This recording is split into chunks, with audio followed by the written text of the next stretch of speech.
जिस तरह से नए चीफ जस्टिस ने आज ओहदे का हल्फ तो उठा लिया, अब चैलेंजेस क्या उनके सामने होंगे? बहुत शुक्रिया जी। चीफ जस्टिस के सामने चैलेंजेस यही होते हैं कि इंसाफ की फराहमी के लिए उन्हें निज़ाम को बेहतर करना है। जो पेंडिंग केसेस हैं सुप्रीम कोर्ट में या दूसरी अदालतों के सामने, उनमें कमी लेके आनी है। तो उनके यही चैलेंजेस होते हैं और उम्मीद है कि justice Afridi as chief justice यही काम करेंगे। अब आइन भी उनसे यही मुतकाजी है, पहले भी आइन इसी चीज़ का मुतकाजी था।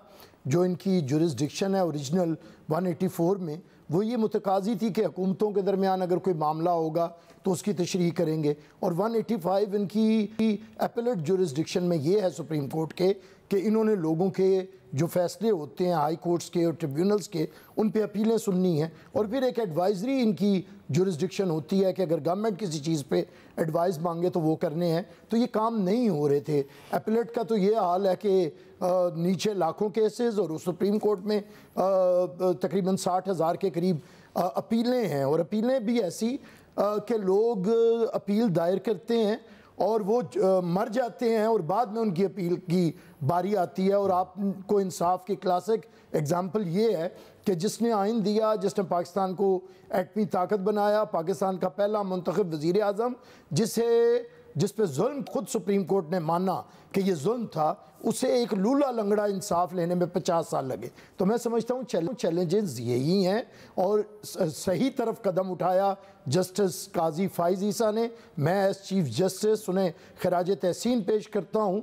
बहुत कम जजेस आए हैं, उन्होंने देखिए क्या किया कि उनसे पहले की सुप्रीम कोर्ट में कोई फुल कोर्ट इजलास नहीं हो रहा था। उनसे पहले की सुप्रीम कोर्ट में सीनियर प्यूने जज को बिठाया नहीं जा रहा था बेंच पे। उनसे पहले किसी बड़े बड़े केसों के ऊपर आंखें बंद करके लोग बैठे थे। उन्होंने तारीख को दुरुस्त किया, उन्होंने फुल कोर्ट इजलास बुलाया, उन्होंने मुशावरत का आगाज़ किया। और फिर सबसे बड़ी बात कि उन्होंने जो आइन ट्राइकोटमी ऑफ पावर कहता है कि हर इदारे की एक अपनी जिम्मेदारी है। पार्लियामेंट कानून साजी करती है, अदलिया तशरीह करती है, एग्जीक्यूटिव उसे इम्प्लीमेंट करती है। इसे उन्होंने माना और पार्लियामेंट के हक के कानून साजी को उन्होंने एक्सेप्ट किया और उसके आगे सरेंडर किया और कोई बात नहीं की। नहीं तो 20 साल से जो हमारे मुल्क में जुडिशल एम्पीरियलिज्म चल रहा था, जिसे जुडिशल एक्टिविज्म कहा जाता था, उसने मुल्क का बेड़ा गर्क कर दिया। इफ्तिखार चौधरी, क्या बेहतरी आएगी, इंसाफ की फराहमी मजीद आसान होगी?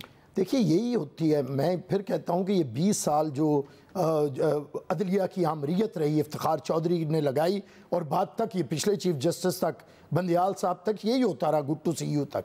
तो अगर ये ख़त्म करेंगे तो इनका काम हॉस्पिटल्स को जाके चेक करना नहीं है, इनका काम अदालतों को चेक करना है। इनका काम सदर को, वज़ीर आज़म के किरदार चेक करना नहीं है। इनका काम सुप्रीम जुडिशल में काउंसिल में ब्रदर जजेस को चेक करना है कि वो करप्शन ना करें, वो खराबी ना करें, कोर्ट के अंदर कोई करप्शन ना हो। ये काम शुरू हो जाते हैं। दूसरी तरफ मुल्क में बड़े इदारे हैं, जब इन तक आया जाएगा वो भी हो जाएगा। तो अगर चीफ, मुझे बड़ी उम्मीद है जस्टिस आफरीदी से कि वो जस्टिस फाइज ईसा के फुटस्टेप्स, कल उन्होंने तारीफ भी उनकी बड़ी की, तो उस पर अगर वो चले तो बड़े अरसे के बाद हमें एक अच्छा जज मुयस्सर था। और उम्मीद है जस्टिस आफरीदी भी उस पर चलेंगे। अब सुप्रीम कोर्ट से साजिशें नहीं होंगी। चीफ जस्टिस बाबा रहमते बनने की कोशिश नहीं करेगा, वो चीफ जस्टिस बनने की कोशिश करेगा। उसका काम मुल्क के अंदर डैम बनाना नहीं है, उसका काम पाकिस्तान के अदालती निज़ाम को बेहतर करना है ताकि गरीब आदमी, आम आदमी इंसाफ के हसूल के लिए उसे आसानी हो। किसी वज़ीर आज़म को आपने दो वज़ीर आज़म घर भेज लिए, क्या लोगों को इंसाफ मिल गया?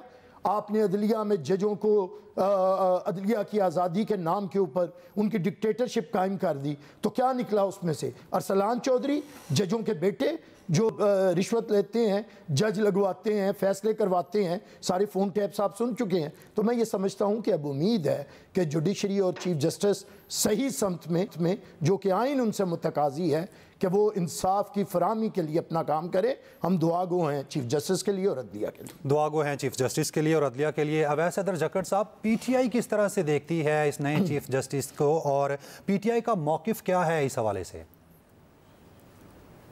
जी, बिस्मिल्लाहिर्रहमानिर्रहीम। सबसे पहले मैं आपका शुक्रिया अदा करूंगा कि आपने मुझे अपने प्रोग्राम में दावत दी। पीटीआई का मौक़िफ़ ये है कि हमारा बिल्कुल एतमाद है नए चीफ जस्टिस साहब पर हमें यकीन है कि जिस तरह से पिछले जस्टिस साहब ने पाकिस्तान तहरीक इंसाफ से बल्ले का निशान छीना था, ये किसी और पार्टी से ये चीफ जस्टिस बल्ले का निशान नहीं छीनेंगे। ये इस बात की यकीनी बनाएंगे कि आम इंतखाबात में ब्यूरोक्रेट्स को रिटर्निंग ऑफिसर ना लगाया जाए। उसके साथ साथ हम इस बात का भी यकीन रखते हैं कि नए चीफ जस्टिस साहब ऐसा बेंच बनाएंगे जिसमें इमरान खान साहब के खिलाफ सिर्फ केसेस ना लगाए जाएं। उसके बाद जिस तरह से 8 फरवरी को पाकिस्तान तहरीक इंसाफ का बल्कि पूरे पाकिस्तान का मैंडेट चुराया गया, इसी तरह से आइंदा इंतखाबात में और आइंदा आने वाले जो चीफ जस्टिस हैं वो इस तरह के मैंडेट चोरी करने वालों का साथ नहीं देंगे। और हम ये भी तवक्को करते हैं कि जो नेक्स्ट ये अफवाहें चल रही हैं 27वीं तरमीम की, ये चीफ जस्टिस साहब पिछले चीफ जस्टिस साहब की तरह जिस तरह से उन्होंने 63A में सहूलतकारी की और हॉर्स ट्रेडिंग को प्रमोट करने की कोशिश की, ये नए चीफ जस्टिस साहब इस तरह के किसी किस्म के ओछे हथकंडे इस्तेमाल नहीं करेंगे। ठीक है, तो पाकिस्तान तहरीक इंसाफ में जिस तरह जस्टिस मंसूर अली शाह की हिमायत में थी पाकिस्तान तहरीक इंसाफ, और जब जस्टिस याहिया अफरीदी का नामजदगी की गई पार्लिमानी कमेटी में, तो तब भी तहरीक इंसाफ के बहुत से तहफ़्फ़ुज़। जी बिल्कुल, पाकिस्तान तहरीक इंसाफ एक्सेप्ट करती है और हम तवक्को रखते हैं, बल्कि पाकिस्तान तहरीक इंसाफ और पूरे पाकिस्तान के अवाम नए चीफ जस्टिस से तवक्को रखते हैं कि अदलिया का तहफ़्फ़ुज़ होगा और पाकिस्तान में रहने वाले लोगों के हकूक़ का तहफ़्फ़ुज़ होगा। हकूक़ का तहफ़्फ़ुज़ होगा। अली गौहर साहब, जिस तरह से जस्टिस याहिया अफरीदी ने आज पाकिस्तान के 30वें चीफ जस्टिस का हल्फ उठा लिया है, अब उनके लिए नए चैलेंजेस क्या होंगे? और एक जो बात सुनते थे सियासी जमातों की जानिब से एक झुकाव का इल्ज़ाम आयद किया जाता था, अब उस सब से अदलिया किस तरह से बाहर निकलेगी इस तयनाती के बाद? बिस्मिल्लाहिर्रहमानिर्रहीम। देखिए, बुनियादी तौर पर तो जाहिर है कि जहाँ तक आपने चैलेंजेस की बात की है तो उस पर बैरिस्टर साहब ने, आमिर साहब ने काफ़ी तफसील के साथ बात की है, और यही चैलेंजेस हैं कि लोगों को इंसाफ फराहम करना, बग़ैर ताख़ीर के जो है वो इंसाफ फराहम करना, और ख़ास तौर पर तमाम जितने भी हमारे आइनी इदारे हैं वो अपनी अपनी डोमेन में रह के काम करें।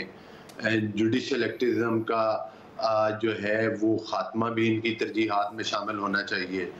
और ख़ास तौर पर जो एक पिछले दिनों काफ़ी ज़्यादा तनाव की कैफियत रही अदलिया के अंदर, कोशिश मैं तवक्को करता हूँ एक सियासी कारकुन की हैसियत से कि जो चीफ जस्टिस साहब हैं वो उसको ख़ास तौर पर फोकस करेंगे और उसमें कमी लाएंगे। लेकिन यहाँ पर कुछ चीज़ों पर बड़ा ताज्जुब भी होता है। ताज्जुब इस बात पर होता है कि KPK के वज़ीर आला ऐलान फरमा रहे थे कि अगर सीनियर तरीन जज को चीफ जस्टिस ना बनाया गया तो मैं तहरीक चलाऊंगा या PTI तहरीक चलाएगी। तो इसका मतलब ये है कि आज मैंने देखा तो वो मौसूफ हलफ में भी तशरीफ फरमा थे, वो जो बयानात दे रहे थे कि मैं तहरीक चलाऊंगा अगर सीनियर तरीन जज को जो है वो चीफ जस्टिस ना बनाया गया। पहली बात तो ये है कि आइन में तरमीम हो चुकी है और आइन के मुताबिक जो भी प्रोसीजर था वो बड़ा वाज़ेह तौर पर अडॉप्ट किया गया चीफ जस्टिस के तकर्री में।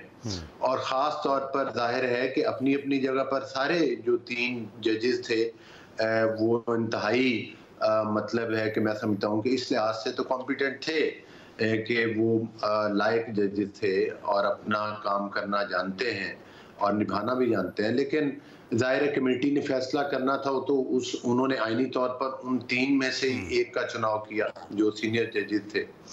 तो इस तरह से जो पिछले दिनों में ख़ास तौर पर अदलिया के ज़रिए भी ये हमें इंतहाई अफसोस के साथ कहना पड़ता है और बड़े भारी दिल के साथ कहना पड़ता है कि बार बार जो है मेरे जो बाकी भी प्रोग्राम में दोस्त बैठे हैं वो भी इस बात की तईद करेंगे कि बार बार आइन को जो है वो अदातों के ज़रिए ज़्यादा तोड़ा जाता रहा है। हालांकि प्रोपोगंडा ये होता है कि पॉलिटिकल लीडरशिप जो हैं पार्टीज की या दीगर इदारे हैं वहाँ से आइन छिकनी होती है। सबसे बड़ी आइन छिकनियाँ तो अदालतों के जरिए होती हैं।